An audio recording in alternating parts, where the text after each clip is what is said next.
Hey, Achim from InnerSpace Explorers. And Aaron from InnerSpace Explorers. So in this video we're going to be covering a book again. So you might have seen in a past video we talked about Achim's book, and in this one we're going to be covering actually the Recreational Diver, which is ISE's beginner manual.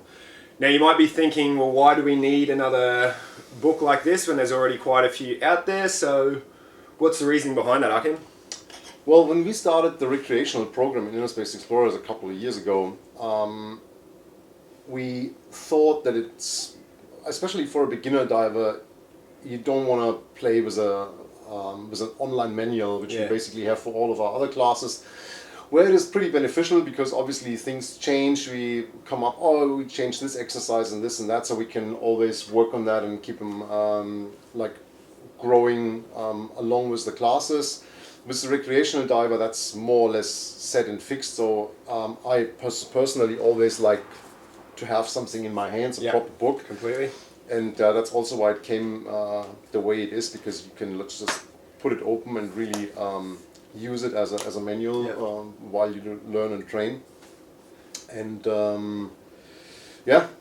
obviously we do things a little bit different, and there was not like a menu where say, okay, go to Amazon and buy this or that book. And so we did our own. So would you say that this comes from more of the expertise that InnerSpace Explorers has with technical diving and that aspect of things? Yeah, definitely. So a lot of the safety protocols and the way you plan a dive, we introduced into the recreational concept as well.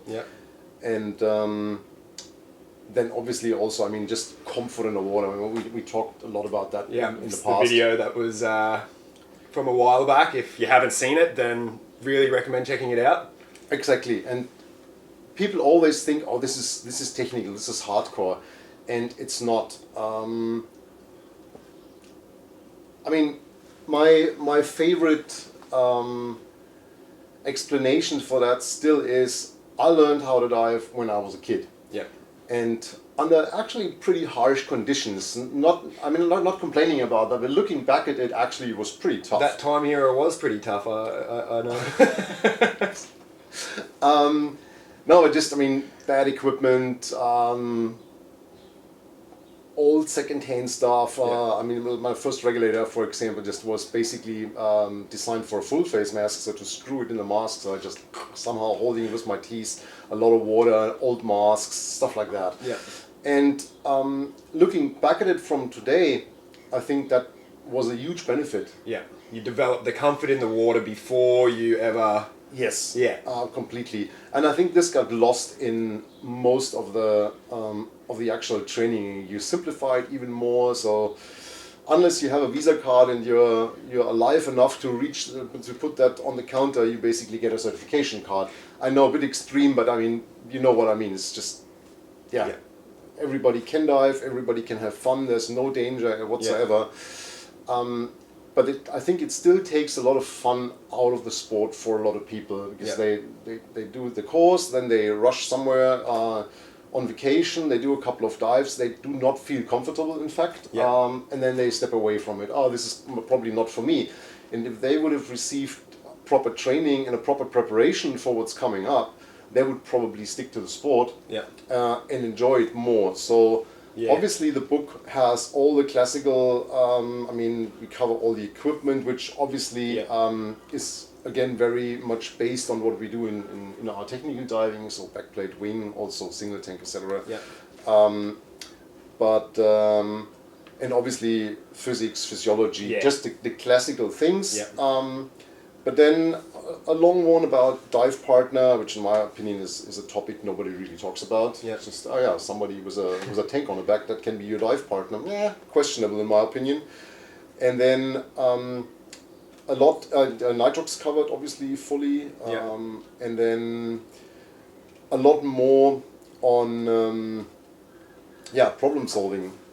I also noticed there's a couple of really beautiful photos in there. Thank you very much. Were they taken... who took those photos? The pictures are actually all from my collection. But for example, hand signals and stuff, we took a lot from the technical diving. I mean, proper communication underwater. I sometimes think people know down, up, okay, Yeah. and that's it. And I mean, you can basically communicate underwater if you have a proper set of signs.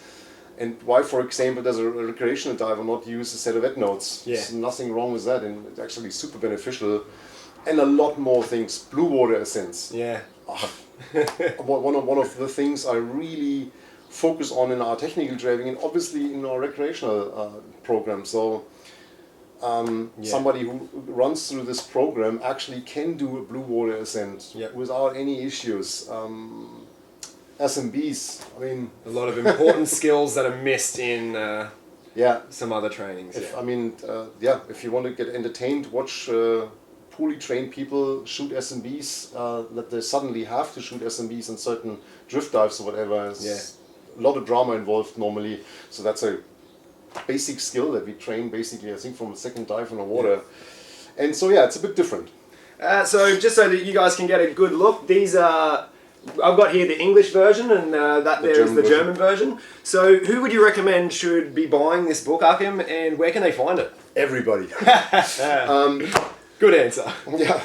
So, I mean, if you want to start diving and you accidentally came across this channel, no matter with which organization you train, I think the book's beneficial because it just gives a very different view on things. Yeah. It's a different perspective. So even if you do a classical course with one of the big organizations and you have your manuals, it might just be a little bit of an eye-opener. Probably I shouldn't say that as I wrote it, but nevertheless I think it could be beneficial.